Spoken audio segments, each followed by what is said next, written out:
Assalamualaikum warahmatullahi wabarakatuh. Perkenalkan, nama saya Helma Syukriya dengan NIM 2103-20014 dari kelas Kepemimpinan. Baik, pada kesempatan kali ini saya ingin memaparkan sedikit materi tentang manajemen perusahaan dan pemimpin etis dalam organisasi. Pengertian manajemen perubahan. Manajemen perubahan adalah upaya manajemen untuk melakukan perubahan berencana dengan bekerja sama dengan konsultan. Tujuannya agar organisasi dapat bertahan hidup atau survive dan mencapai puncak perkembangan. Kemudian, tujuan dari mempertahankan keberlangsungan organisasi dalam jangka pendek dan jangka panjang, beradaptasi dengan perubahan di lingkungan internal atau teknologi, strategi, tenaga kerja, dan juga eksternal atau pasar konsumen atau regulasi. Kemudian, manfaat dari menghindari stagnasi organisasi, yakni memastikan organisasi tetap dinamis dan merespon pengembangan zaman. Kemudian tipe perubahan. Yang pertama ada perubahan rutin, yakni direncanakan dan dibangun melalui proses organisasi, contohnya pengembangan proses kerja yang sudah ada. Kemudian perubahan peningkatan, yakni melibatkan penambahan atau perbaikan dari apa yang telah dicapai, contohnya peningkatan kualitas layanan. Kemudian perubahan inovasi, yakni mencangkup perubahan besar yang menyentuh cara organisasi memberikan layanan, sering melibatkan ide-ide baru yang aplikatif. Kemudian tahapan manajemen perubahan. Tahapan pertama yakni mengidentifikasi perubahan, yaitu menganalisis perubahan yang diperlukan. Kemudian mengidentifikasi kebutuhan dan tipe perubahan yang akan dilakukan. Tahap kedua yakni perencanaan perubahan, yaitu analisis situasi dan pemilihan strategi perubahan. Mengidentifikasi faktor pendukung yang dapat memastikan keberhasilan perubahan. Kemudian tahap yang ketiga, implementasi perubahan, yaitu melakukan monitoring selama proses pencairan perubahan, mengantisipasi kemungkinan masalah yang muncul. Kemudian tahap yang keempat, evaluasi dan dampak umpan balik, yaitu pengumpulan data untuk evaluasi, memberikan umpan balik pada proses untuk memastikan perubahan berikutnya yang lebih efektif. Kemudian strategi perubahan. Yang pertama ada politisal strategi atau memahami struktur kesuksesan dalam organisasi untuk mendukung perubahan. Kemudian ada economic strategi atau menguasai sumber daya ekonomi untuk mendukung perubahan yang berencana. Kemudian ada akademik strategi, yaitu menyadarkan anggota organisasi bahwa perubahan masuk akal secara rasional dengan data yang kuat. Kemudian selanjutnya ada engineering strategi atau fokus pada aspek teknis dan juga manusia dalam setiap perubahan. Kemudian ada military strategi, yakni perubahan melalui paksaan atau kekerasan bila diperlukan. Kemudian selanjutnya ada confrontation strategi, menghadapi konflik untuk menimbulkan perubahan.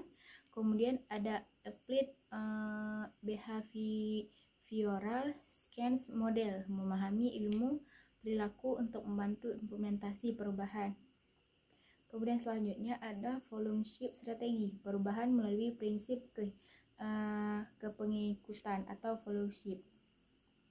Kemudian komponen manajemen perubahan, yakni ada tujuan perubahan, yaitu adaptasi dan efisiensi organisasi. Kemudian manajer perubahan, yaitu orang yang bertanggung jawab atas implementasi perubahan.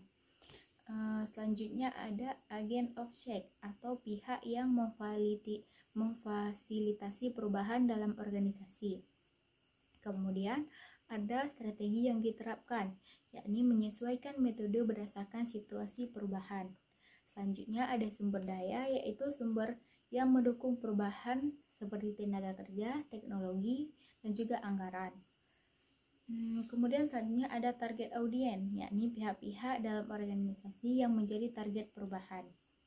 Selanjutnya kita masuk kepada manfaat manajemen perubahan. Manajemen perubahan memiliki banyak sekali manfaat yang dapat membantu organisasi beradaptasi dan berkembang di tengah lingkungan bisnis yang dinamis. Berikut ini adalah beberapa manfaat utama dari manajemen perubahan. Yang pertama, meningkatkan adaptabilitas.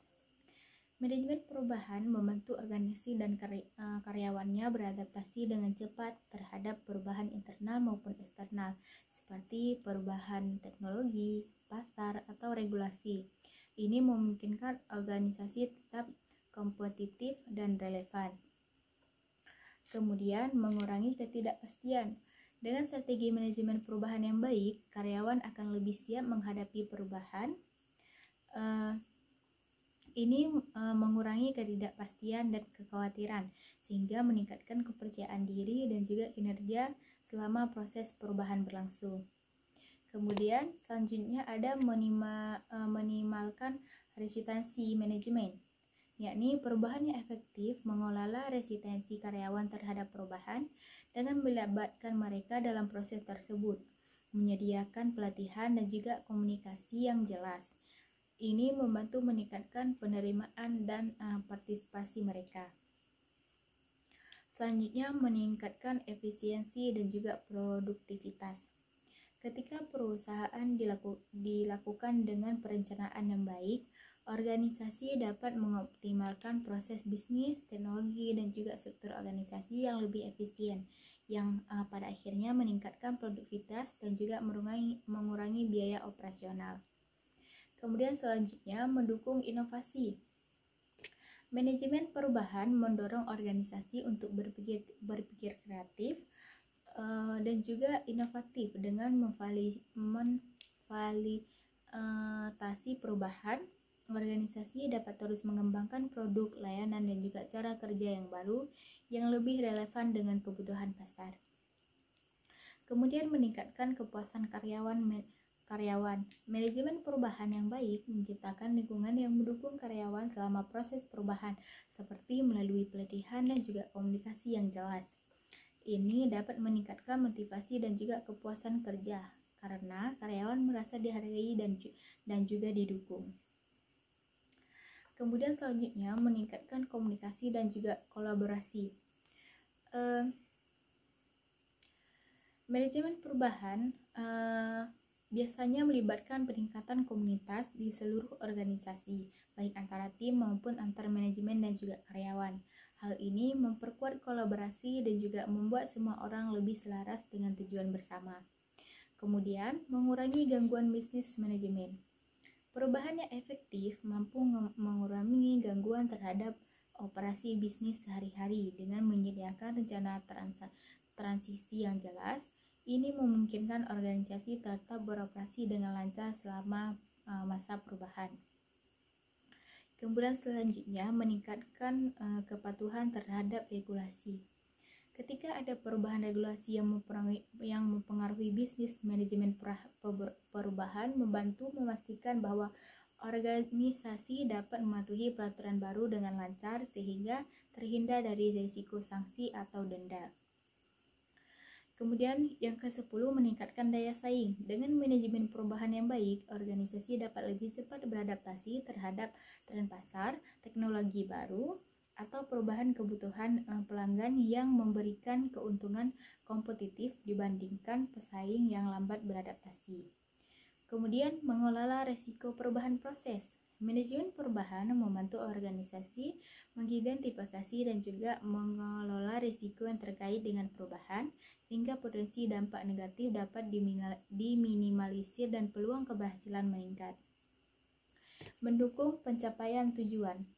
Strategi manajemen perubahan memfasilitasi perubahan yang diperlukan untuk mencapai tujuan strategi jangka panjang organisasi seperti ekspansi pasar, diversifikasi produk, atau transformasi digital. Dengan manajemen perubahan yang baik, organisasi dapat menghadapi tantangan perubahan dengan lebih siap, serta menciptakan lingkungan kerja yang lebih dinamis dan juga inovatif. Kemudian kita masuk kepada keunggulan manajemen perubahan. Keunggulan manajemen perubahan dalam organisasi dapat memberikan nilai tambah signifikan yang mendorong pertumbuhan dan juga keberlanjutan di tengah dinamika lingkungan bisnis. Berikut ini adalah beberapa keunggulan utama manajemen perubahan. Yang pertama, mengantisipasi dan juga mengelola perubahan dengan proaktif. Manajemen perubahan memungkinkan manusia untuk mendekati perubahan yang akan datang, baik internal maupun eksternal, dan mengambil langkah-langkah proaktif untuk mengelola perubahan tersebut. Ini memberikan organisasi keunggulan kompetitif karena mereka lebih siap menghadapi tantangan. Kemudian yang kedua, meningkatkan kecepatan adaptasi. Organisasi yang memiliki manajemen perubahan yang baik beradaptasi lebih cepat terhadap kondisi perubahan seperti pengembangan teknologi atau perubahan regulasi. Kecepatan adaptasi ini dapat menjadi faktor penentu dalam mempertahankan atau bahkan meningkatkan posisi pasar. Kemudian yang ketiga, menciptakan budaya yang fleksibel. Dengan manajemen perubahan yang efektif, organisasi dapat mengembangkan budaya dan fleksibilitas di mana karyawan terbiasa dengan perubahan yang lebih responsif terhadap tantangan baru. Hal ini mengurangi resistansi terhadap inovasi dan membuat organisasi lebih dinamis. Kemudian selanjutnya, mengurangi risiko perubahan manajemen. Perubahan mengidentifikasi risiko yang terkait dengan setiap inisiatif perubahan dan membantu mengurangi dampak negatif yang mungkin terjadi dengan perencanaan yang matang. Organisasi dapat menghindari kesalahan yang mahal atau kegagalan proyek. Kemudian yang kelima, meningkatkan keterlibatan dan juga kepuasan karyawan. Dengan melibatkan karyawan dalam proses perubahan organisasi dapat meningkatkan keterlibatan mereka. Karyawan yang merasa didengar dan dilibatkan dalam pengambilan keputusan cenderung lebih puas dan mendukung perubahan tersebut. Kemudian yang keenam, meningkatkan efisiensi operasional. Manajemen perubahan seringkali berfokus pada pengoptimalan proses, penggunaan teknologi baru atau restrukturasi yang lebih efisien. Ini menghasilkan peningkatan produktivitas dan juga pengurangan biaya operasional.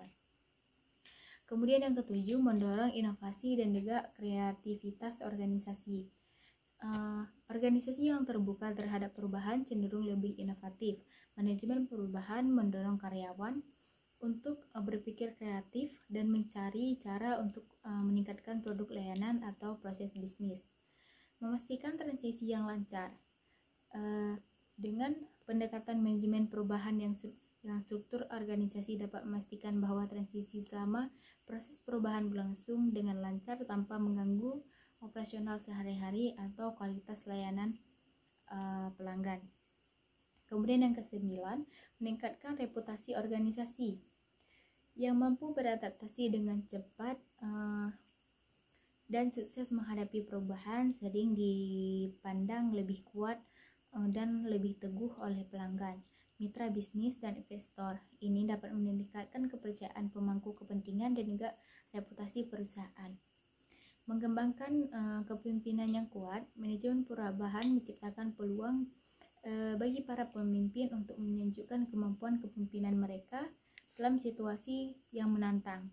Pemimpin yang efektif dalam manajemen perubahan dapat membimbing tim mereka melalui ketidakpastian dan membangun kepercayaan. Kemudian selanjutnya, menyelaraskan strategi dan tindakan. Manajemen perubahan yang baik memastikan bahwa setiap perubahan selaras dengan tujuan strategi organisasi. Ini membantu organisasi tetap fokus pada prioritas yang mendukung visi jangka panjang. Kemudian menghadapi persaingan dengan lebih baik. Dalam lingkungan bisnis yang kompetitif, kemampuan untuk beradaptasi dengan cepat dan merespon perubahan pasar memberikan organisasi keunggulan dalam persaingan. Mereka dapat lebih cepat memanfaatkan peluang pasar atau menghadapi ancaman yang muncul. Secara keseluruhan, keunggulan manajemen perubahan terletak pada kemampuan untuk membantu organisasi bertransformasi, tumbuh, dan menghadapi tantangan secara lebih efektif, sekaligus membangun budaya yang mendukung keberlanjutan dan inovasi. Keunggulan dari manajemen perubahan. Keunggulan dari manajemen perubahan dalam organisasi dapat memberikan nilai tambah yang signifikan, mendorong pertumbuhan dan yang berkelanjutan di tengah dinamika lingkungan bisnis. Berikut ini beberapa keunggulan utama manajemen perubahan. Yakni yang pertama, mengidentifikasi dan juga mengelola perubahan dengan proaktif. Manajemen perubahan memungkinkan organisasi untuk mendeteksi perubahan yang akan datang, baik internal maupun eksternal, dan mengambil langkah-langkah proaktif untuk mengelola perubahan tersebut. Ini memberikan organisasi keunggulan kompetitif karena mereka lebih siap menghadapi tantangan. Kemudian yang kedua, meningkatkan kecepatan adaptasi. Organisasi yang memiliki manajemen perubahan yang baik dapat beradaptasi lebih cepat terhadap kondisi yang berubah, seperti perkembangan teknologi atau perubahan regulasi. Kecepatan adaptasi ini dapat menjadi faktor penentu dalam pertambahan atau bahkan meningkatkan posisi pasar. Kemudian yang ketiga, menciptakan budaya yang fleksibel dengan manajemen perubahan yang efektif.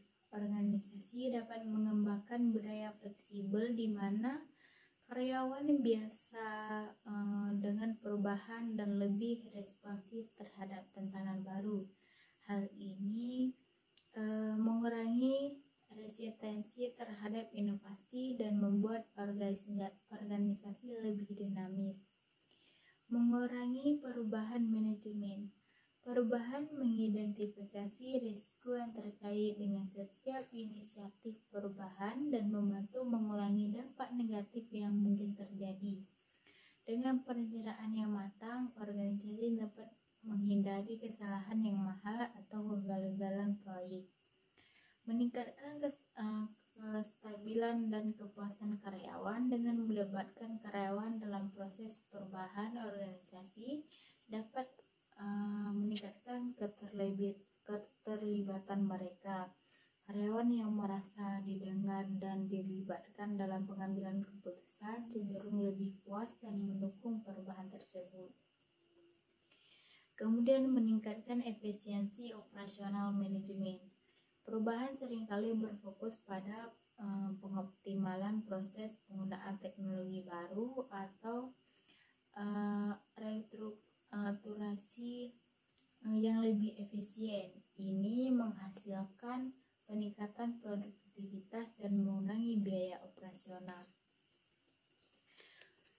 Kemudian mendorong inovasi dan juga kreativitas. Organisasi yang terbuka terhadap perubahan cenderung lebih inovatif. Manajemen perubahan mendorong karyawan untuk berpikir kreatif dan mencari cara baru untuk meningkatkan produktivitas layanan atau proses bisnis. Memastikan transisi yang lancar dengan pendekatan manajemen perubahan yang struktur. Organisasi dapat memastikan bahwa transisi selama proses perubahan berlangsung dengan lancar tanpa menggunakan operasional sehari-hari atau kualitas layanan kepada pelanggan. Kemudian meningkatkan reputasi organisasi. Organisasi yang mampu beradaptasi dengan cepat dan sukses menghadapi perubahan sering dipandang lebih kuat dan lebih tangguh oleh pelanggan, mitra bisnis, dan juga investor. Ini dapat meningkatkan kepercayaan pemangku kepentingan dan juga reputasi perusahaan. Kemudian mengembangkan kepemimpinan yang kuat. Manajemen perubahan menciptakan peluang bagi para pemimpin untuk menunjukkan kemampuan pemimpin mereka dalam situasi yang mendatang. Pemimpin yang efektif dalam manajemen perubahan dapat membimbing tim mereka melalui ketidakpastian dan membangun kepercayaan. Kemudian menyelaraskan strategi dan juga tindakan. Manajemen perubahan yang baik memastikan bahwa setiap perubahan selaras dengan tujuan organisasi. Ini membantu organisasi tetap fokus pada prioritas yang mendukung visi jangka panjang. Kemudian menghadapi persaingan dengan lebih baik. Dalam lingkungan bisnis yang kompetitif, kemampuan untuk beradaptasi dengan cepat dan merespon perubahan pasar memberikan organisasi keunggulan dalam persaingan. Mereka dapat lebih cepat memanfaatkan peluang pasar atau menghadapi ancaman yang muncul. Secara keseluruhan, keunggulan manajemen perubahan terletak pada kemampuan untuk membantu organisasi bertransformasi, tumbuh, dan menghadapi tantangan secara lebih efektif sekaligus membangun budaya yang mendukung keberlanjutan juga inovasi. Fungsi manajemen perubahan. Manajemen perubahan memiliki beberapa fungsi kunci yang penting untuk memastikan bahwa perubahan yang dilakukan organisasi dapat berjalan dengan lancar dan efektif. Berikut adalah beberapa fungsi utama manajemen perubahan. Yang pertama, perencanaan perubahan. Tentang bagaimana perubahan akan dilaksanakan, termasuk tujuan langkah-langkah yang diperlukan dan juga sumber daya yang dibutuhkan. Kemudian tujuannya memastikan semua aspek perubahan dipikirkan secara matang untuk meminimalkan risiko dan juga memaksimalkan hasil. Kemudian yang kedua, identifikasi dan juga analisis kebutuhan perubahan. Fungsinya yaitu mengidentifikasi area yang membutuhkan perubahan dan juga menganalisis faktor-faktor yang mendorong kebutuhan tersebut dari dalam maupun luar organisasi. Kemudian tujuannya yaitu memahami alasan urgensi perubahan untuk mendapatkan dukungan dari pemangku kepentingan. Kemudian komunikasi, fungsinya yaitu menyampaikan informasi tentang perubahan kepada semua pihak terkait termasuk karyawan, manajemen, dan juga pemangku kepentingan lainnya. Tujuannya membangun kesadaran, pemahaman, dan juga dukungan terhadap perubahan yang akan dilaksanakan. Kemudian pelatihan dan juga pengembangan. Fungsinya yaitu menyediakan pelatihan yang diperlukan bagi karyawan untuk membantu mereka beradaptasi dengan perubahan yang baik dalam hal terampil baru maupun proses yang diperbarui. Tujuannya mengurangi ketidakpastian dan juga meningkatkan kepercayaan dari karyawan dalam menghadapi perubahan. Kemudian pelibatan karyawan, fungsinya yaitu melibatkan karyawan dalam proses perubahan untuk mendapatkan masukan, feedback, dan juga dukungan mereka. Tujuannya mengurangi resistensi terhadap perubahan dan membangun komitmen serta partisipasi aktif dari karyawan. Kemudian monitoring dan juga evaluasi. Fungsinya yaitu memantau implementasi perubahan dan juga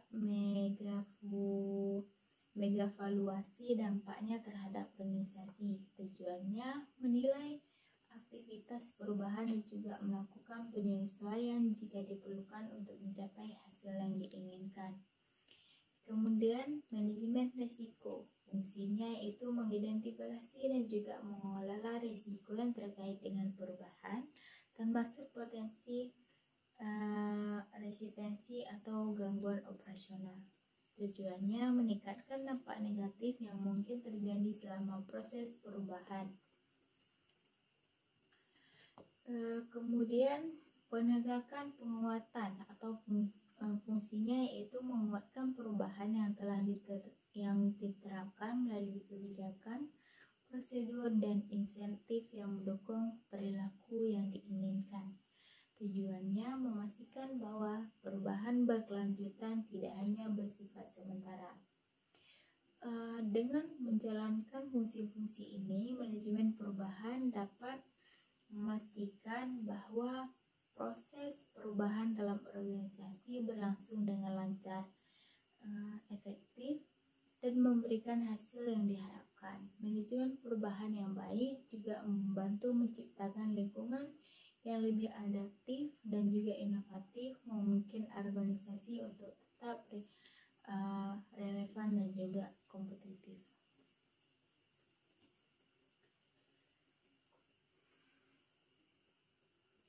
Kemudian kita masuk kepada beragamaman perubahan. Yang pertama ada perubahan tidak berencana, yaitu perubahan karena perkembangan atau development shock, perubahan alami yang terjadi karena perkembangan organisasi. Kemudian perubahan tiba-tiba atau accidental shock, atau perubahan yang tidak direncanakan dan terjadi secara mendadak. Kemudian perubahan berencana, perubahan yang disengaja atau didesain oleh manajemen untuk mencapai tujuan organisasi dengan lebih baik. Sasaran perubahan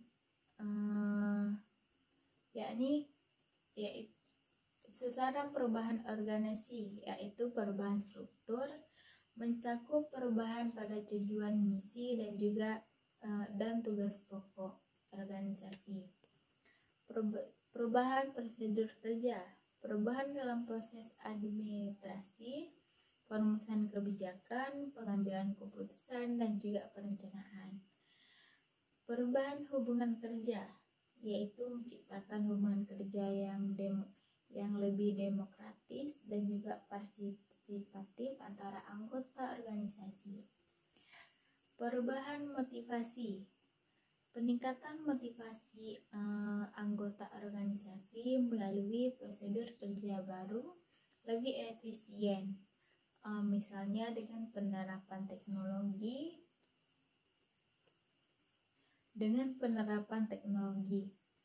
Kemudian faktor yang mempengaruhi perubahan. Yang pertama ada pengetahuan. Semakin tinggi pengetahuan anggota organisasi, semakin mudah mengikuti perubahan. Keterampilan baik fisik maupun non-fisik.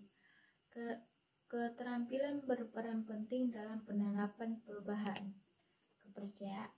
Kemudian ada kepercayaan, yaitu keyakinan terhadap manfaat perubahan mempengaruhi penerimaan anggota organisasi.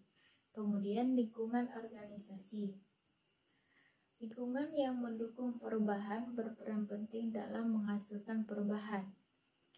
Tujuan organisasi, yaitu tujuan yang jelas dan visi yang kuat, akan mempengaruhi perilaku anggota dalam menerima perubahan.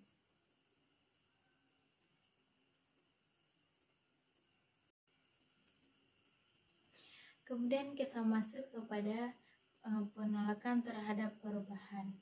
Yang pertama ada penolakan individu, yakni meliputi kebiasaan. Kebiasaan ini merupakan perubahan yang mengganggu rutinitas, akan lebih sulit diterima. Kemudian rasa aman, perubahan yang mengancam rasa aman, baik secara fisik maupun ekonomi, cenderung ditolak. Kemudian ketidakpastian, orang yang lebih cenderung menolak perubahan yang hasilnya tidak pasti. Kemudian penolakan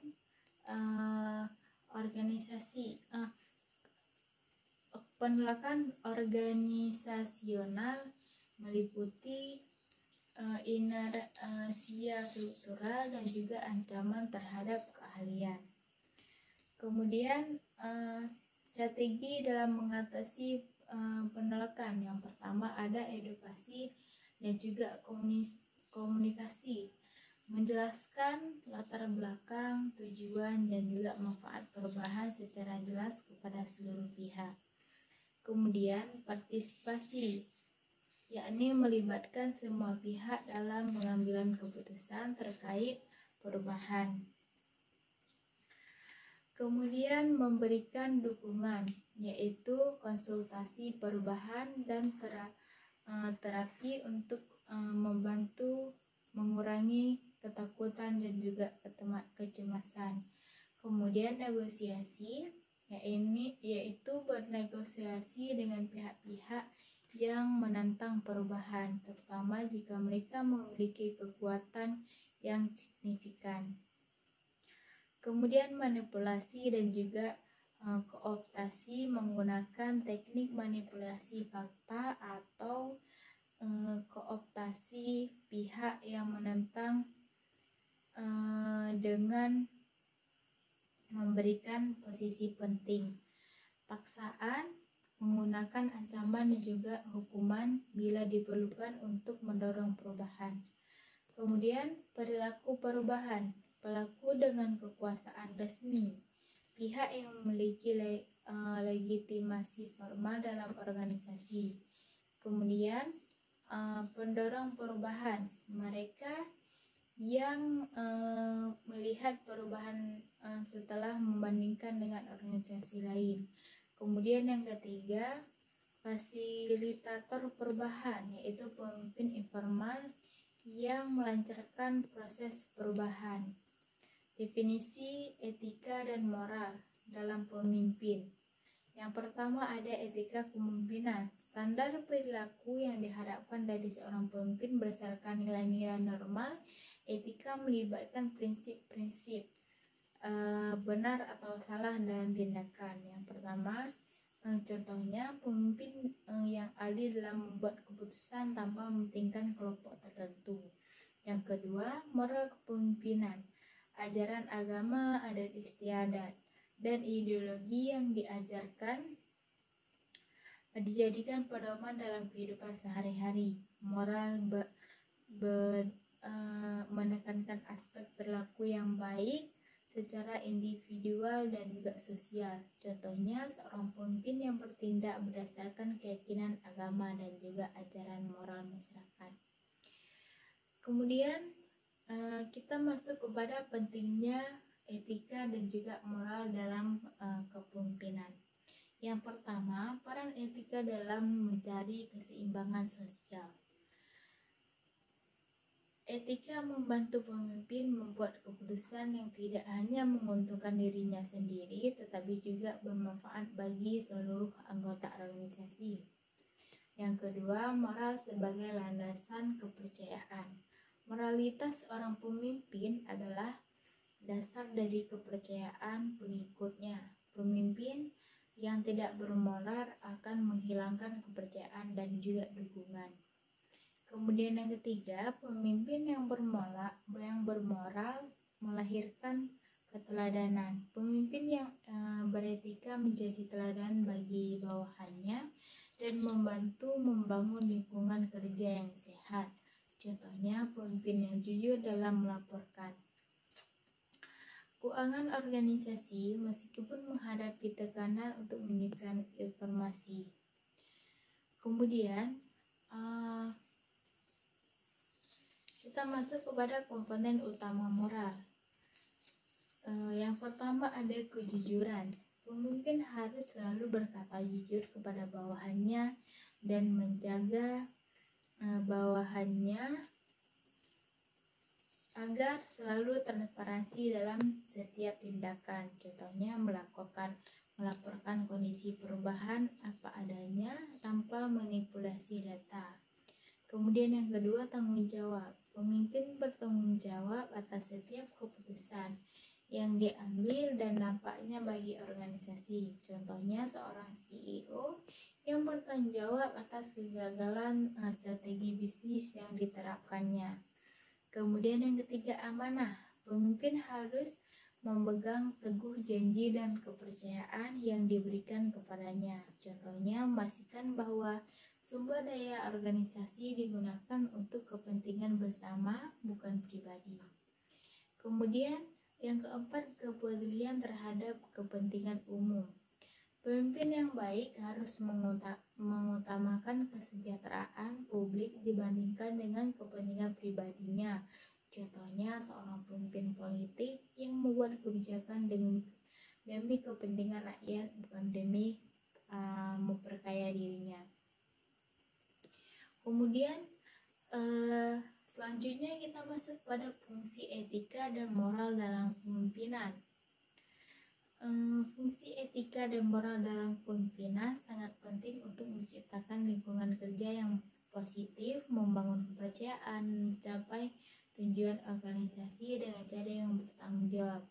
Berikut adalah penjelasan mengenai fungsi etika dan juga moral dalam kepemimpinan. Fungsi etika dan juga moral kepemimpinan yaitu yang pertama menetapkan standar perilaku.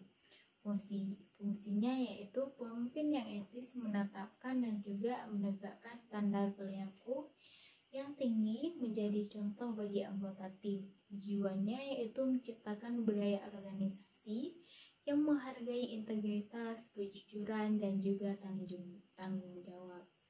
Kemudian yang kedua, mengambil keputusan yang bijak. Fungsinya yaitu pemimpin yang etis mempertimbangkan dampak keputusan mereka terhadap semua pemangku kepentingan termasuk karyawan, pelanggan, dan juga masyarakat. Tujuannya menghasilkan keputusan yang tidak hanya menguntungkan organisasi tetapi juga adil dan bermanfaat bagi semua pihak yang terlibat. Kemudian membangun kepercayaan. Fungsinya yaitu pemimpin yang mengedepankan etika, membangun kepercayaan di antara anggota tim dan juga pemangku kepentingan lainnya. Tujuannya meningkatkan kolaborasi dan juga komunikasi yang efektif serta menciptakan hubungan yang kuat dalam organisasi. Kemudian mengurangi risiko konflik. Fungsi mengurangi risiko konflik ini yaitu dengan menerapkan prinsip etika yang jelas, pemimpin dapat mengurangi kemungkinan terjadi konflik dan juga kebingungan dalam pengambilan keputusan. Tujuannya yaitu menciptakan lingkungan kerja yang lebih harmonis dan produktif. Kemudian mendorong tanggung jawab sosial. Fungsinya yaitu pemimpin yang berkaitan mengakui tanggung jawab sosial organisasi terhadap masyarakat dan juga lingkungan. Tujuannya untuk mengintegrasikan praktik bisnis yang bertujuan dan berkontribusi positif terhadap masyarakat. Kemudian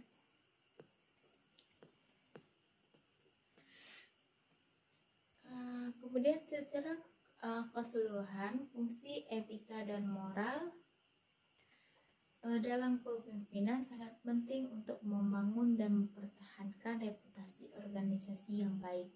Pemimpin yang mengutamakan etika dan juga moral tidak hanya menciptakan lingkungan kerja yang positif, tetapi juga membangun fondasi yang kuat untuk keberlanjutan juga pertumbuhan organisasi di masa depan. Dengan demikian, pemimpin yang baik harus selalu didasarkan pada prinsip etika dan juga moral yang solid. Kemudian kepemimpinan karismatik berlandaskan etika. Yang pertama ada prinsip-prinsip kepemimpinan karismatik, yakni igarso sung tulodo, pemimpin harus memberi contoh di depan. Kemudian ada ing madio mangun karso, atau pemimpin yang harus berada di tengah anggota untuk membangkitkan semangat. Kemudian Tuduri Handayani, pemimpin harus mendukung dari belakang, mendorong bawahannya untuk mandiri. Kemudian manfaat dari kepemimpinan karismatik yaitu yang pertama membangun organisasi lebih kohesif, yang kedua memotivasi anggota organisasi untuk mencapai tujuan bersama dengan semangat tinggi. Kemudian krisis moral dalam kepemimpinan modern. Yang pertama menyebabkan krisis moral, yakni meliputi materialisme, yaitu kecenderungan memprioritaskan keuntungan materi daripada integritas. Hedonisme, yakni gaya hidup mewah yang mengabaikan tanggung jawab sosial. Kemudian korupsi, yakni praktik korupsi yang merusak kredibilitas pemimpin. Kemudian yang kedua, dampak krisis moral pada organisasi. Menurunnya kepercayaan publik, menghambat kemajuan organisasi karena praktik tidak etis yang menular. Kemudian yang ketiga, solusi. Pemimpin yang harus kembali kepada nilai-nilai moral yang kuat untuk membangun organisasi yang beretika. Tantangan pemimpin dalam menghadapi perubahan generasi. Yang pertama, tantangan zaman modern. Perubahan sosial dan teknologi yang cepat membutuhkan pemimpin yang dapat beradaptasi dan juga membuat keputusan yang relevan. Kemudian, pengembangan organisasi. Organisasi yang harus melakukan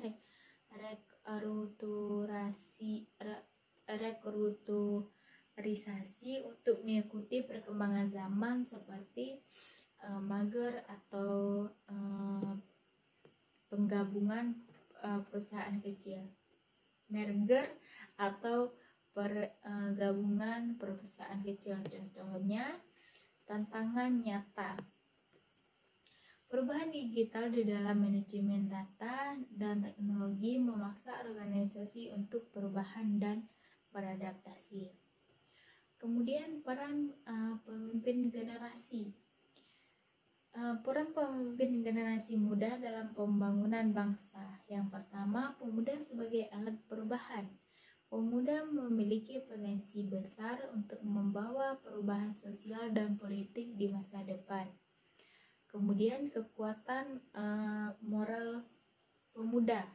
Kepemimpinan pemuda harus memiliki moral yang kuat untuk mengatasi tantangan di masa depan. Kemudian peran sosial dan politik pemuda. Pemimpin muda harus mampu berperan dalam menghapus praktik politik kotor dan memperjuangkan kebenaran. Contohnya, Gerakan Reformasi 1998, pemimpin muda berperan dalam mengubah sistem politik yang korup di Indonesia. Kemudian selanjutnya kita masuk kepada potensi kepemimpinan generasi muda dalam perubahan. Yang pertama, ada kekuatan moral. Pemuda harus menjadi agen perubahan yang berlandaskan moralitas. Yang kedua, kekuatan intelektual. Pemimpin muda perlu menguasai ilmu dan juga wawasan yang luas untuk memecahkan masalah bangsa. Kemudian ketiga, kekuatan kontrol sosial. Pemuda harus mampu mengendalikan keadaan sosial agar terciptanya stabilitas. Kemudian yang keempat, kekuatan profesional. Pemimpin muda perlu menyikapi masalah dengan cepat, tepat, dan juga bijaksana. Kemudian selanjutnya ada metode pengembangan organisasi dalam kepemimpinan generasi muda. Pendekatan ilmiah dan humanistik. Pengembangan organisasi harus melibatkan pendekatan ilmiah yang berdasarkan pada pengembangan manusia. Kemudian kedua, metode pengembangan sensitive training atau mengembangkan kepekaan interpersonal antar anggota organisasi. Yang kedua, team building, meningkatkan kerjasama tim atau mencapai efektivitas kerja. Kemudian transition analysis atau memperbaiki komunikasi dalam organisasi untuk menghindari kesalahpahaman.